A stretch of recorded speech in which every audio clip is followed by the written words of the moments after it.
मनीषा 2 महीने पहले सिद्धांत को तलाक देकर वापस बेंगलोर से घर आ गई थी। माँ पापा यही चाहते थे और उसके पास कोई उपाय भी नहीं था। 2 साल की शादी में सिद्धांत संभोग करने में असफल रहा था। यूं तो साउथ दिल्ली की उनकी कॉलोनी में इससे किसी को कोई फ़र्क नहीं पड़ता था, फिर भी दबी दबी कानाफूसी हो रही थी कि वे दोनों माँ बेटी बहुत ही डोमिनेटिंग नेचर की हैं और इस तरह की तेज़ तर्रार लड़कियां शादी में एडजस्ट नहीं कर पाती।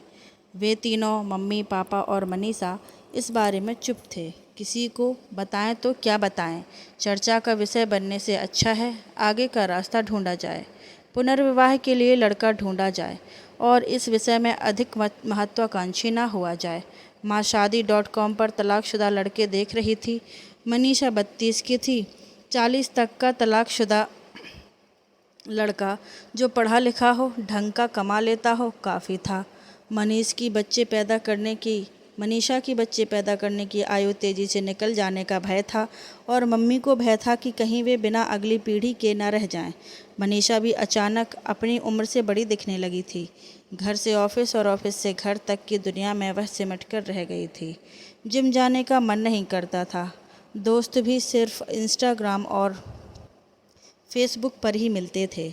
वह हैरान थी, इस घर में उसने पूरे 30 साल कितनी खुशहाल दोस्तों से भरी जिंदगी जी है, परंतु पिछले 2 सालों में ना जाने क्या हो गया है।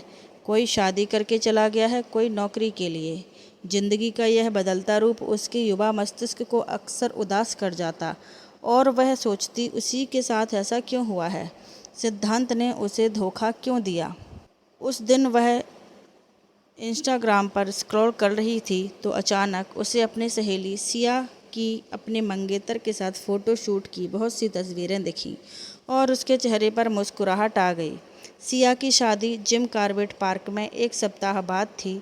उसके पास निमंत्रण था। उसने जाने का मन बना लिया। माँ पापा भी यह सुनकर खुश हो गए कि वह अपने इस भारी भरकम उदास माहौल से बाहर निकल रही है। शादी में 100 से अधिक लोग नहीं थे। बहुत ही अपना सा माहौल था।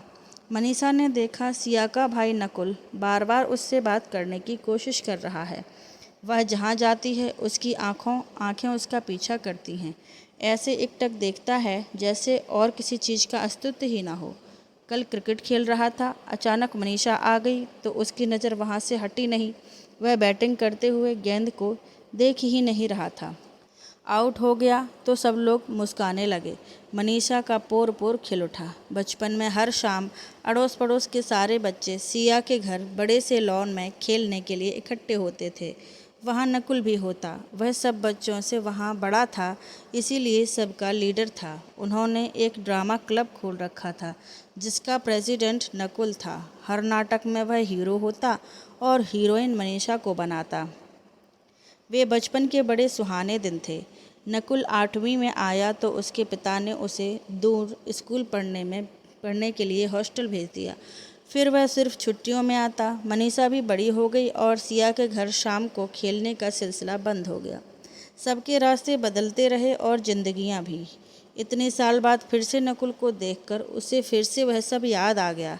रात अभी बाकी थी, सुबह होनी शेष थी। सिया की विदाई हो चुकी थी। सब लोग अपने अपने कमरों में जा चुके थे। मनीषा तारों के नीचे यूं ही विचारहीन नितंद्रा में लॉन पर बैठी थी कि उसने देखा नकुल उसके साथ आकर बैठ गया है। उसका चेहरा खिल उठा। नींद नहीं आ रही? नकुल ने पूछा। आ रही है, पर सोने का दिल नहीं कर रहा। क्यों? मनीषा को समझ नहीं आया क्या कहे। कैसे कह दे कि उसे कमरे की उदासी से डर लगता है। फिर यह हंसी रात हो न हो, कहकर वह हंस दी। नकुल उसे 2 पल के लिए देखता रहा, फिर बोला, सिया कह रही थी तुम्हारा तलाक हो गया है।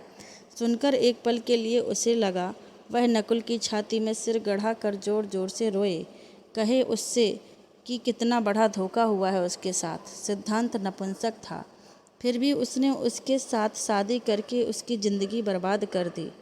परंतु उसने अपने को साधते हुए कहा, हाँ, 2 महीने से ज़्यादा समय हो गया है। नकुल थोड़ी देर चुपचाप बैठा रहा, फिर पूछा, क्या समस्या थी? मनीषा क्या जवाब दे? वह जानती है नकुल उसे चाहता है। आज से नहीं, शायद सदा से, तब से जब उसे इस चाहने का अर्थ भी नहीं पता था। फिर वह कैसे उससे झूठ बोल दे, और क्यों बोले? उसने जब कुछ गलत नहीं किया तो वह क्यों डरे? उसने नकुल की आंखों में देखते हुए कहा, वह सेक्स नहीं कर सकता था। नकुल ने गहरी सांस छोड़ते हुए कहा, और तुमने तलाक ले लिया? और क्या करती? मेरे पेरेंट्स दबाव डाल रहे थे। उसका बिहेवियर बहुत ख़राब था। रात रात भर घर से गायब रहता था, मुझसे सीधे मुंह बात नहीं करता था, मेरे माँ पापा को गालियाँ देता था, पैसे बिल्कुल खर्च नहीं करता था। मैं बहुत परेशान हो गई थी। मेरा वज़न कम हो रहा था। उसने एक बार भी नहीं पूछा मैंने खाना खाया या नहीं। शुरू से ऐसा था? नहीं, शादी के 2 महीने तक ध्यान रखता था। कुछ पल रुककर नकुल ने कहा, तुम्हें पता है मनीषा, भारत में 4 में से 1 लड़का आज इस समस्या का शिकार है। क्या कह रहे हो? मम्मी कह रही थी लाखों में से कोई एक ऐसा होता है। नकुल मुस्कुरा दिया। यही तो हमारी मुश्किल है। इतनी बड़ी महामारी है यह, और हम इसकी चर्चा करने की बजाय इसको दबा कर बैठे हैं। पर क्यों? क्या हमेशा से ऐसा था? यह मनोवैज्ञानिक कारणों से होता है तो होगा तो हमेशा से, पर अब लाइफस्टाइल के कारण और लड़के लड़कियों के बदलते रिश्तों के कारण बढ़ गया है। वकील की बजाय तुम थेरेपिस्ट के पास जाती तो कुछ ही सप्ताह में सब ठीक हो जाता। तुम कैसे जानते हो यह सब? नकुल मुस्कुरा दिया। मैं गुजर चुका हूँ इस सब से। क्या तुम्हारा भी तलाक हो चुका है? नहीं, शादी होने से पहले ही टूट गई। ओह, बहुत अफसोस हुआ सुनकर। उसकी कोई ज़रूरत नहीं, मैं खुश हूँ। बहुत देर तक वे दोनों चुपचाप बैठे रहे। फिर नकुल ने कहा, मैं तुम्हारे पास यह कहने आया था कि मैं तुमसे प्यार करता हूँ, पर अब चाहता हूँ तुम सिद्धांत के पास वापस चली जाओ। तुम दोनों की जिंदगियाँ वापस पटरी पर आ जाएंगी। तुम शादीशुदा हो। मेरा तलाक हो चुका है। तलाक शादी से बड़ा नहीं होता। तुम्हें उसे संभालना चाहिए था। हमारी पीढ़ी की औरत पहली बार पुरुष से कह रही है वह सक्षम है। वह घर के कामों से लेकर बाहर के कामों में पुरुष को पीछे छोड़ रही है। वह बच्चे पैदा करने का चुनाव कर रही है। ऐसे में पुरुष का स्थान सिकुड़ता जा रहा है। वह नहीं जानता उसकी ठीक स्थिति क्या है। मनीषा एक पल के लिए नकुल को देखा और फिर अपने विचारों में खो गई। फिर आजकल की जॉब्स भी ऐसी हैं, नकुल ने फिर कहा। काम के लंबे घंटों बैठे रहो, बाहर का कचरा खाना, देर रात तक जागना। जब प्रकृति से टूट रहे हैं तो हमारे भीतर जो प्राकृतिक है वह टूट रहा है। इस सदी की युवती के लिए समय पर माँ बन सकना एक चैलेंज है, तो युवक के लिए सेक्स कर सकना। नकुल खड़ा हो गया और हाथ पकड़कर मनीषा को भी उठा दिया। इसलिए जाओ और दोनों मिलकर अपनी मुश्किलें दूर करो। वही करो जो प्राकृतिक है, स्वाभाविक है, वही मर्यादित है, वही शुभ है। नकुल चला गया तो वह वहीं चहलकदमी करने लगी। नींद उड़ चुकी थी। वह जान चुकी थी सिद्धांत ने उसे धोखा नहीं दिया था, और उसे भी अपने भीतर की सदियों से दबी कुचली औरत को निकाल स्वाभाविक होना था। अपनी इच्छाओं का सम्मान करना सीखना था। सूर्योदय की ताज़ा किरणें उसे छू रही थीं। पक्षी घोंसलों से निकलकर आकाश पर छाने लगे थे। थोड़ी दूर उसे हिरणों का झुंड दिखाई दिया। उसके मन की परतें इस सौंदर्य में घुलने लगीं। एक अदम्य साहस की ऊर्जा से रोमांचित हो उसका तन मन खिल उठा। अगर कहानी पसंद आई है तो वीडियो को लाइक करें, शेयर करें और चैनल को सब्सक्राइब करना ना भूलें। धन्यवाद।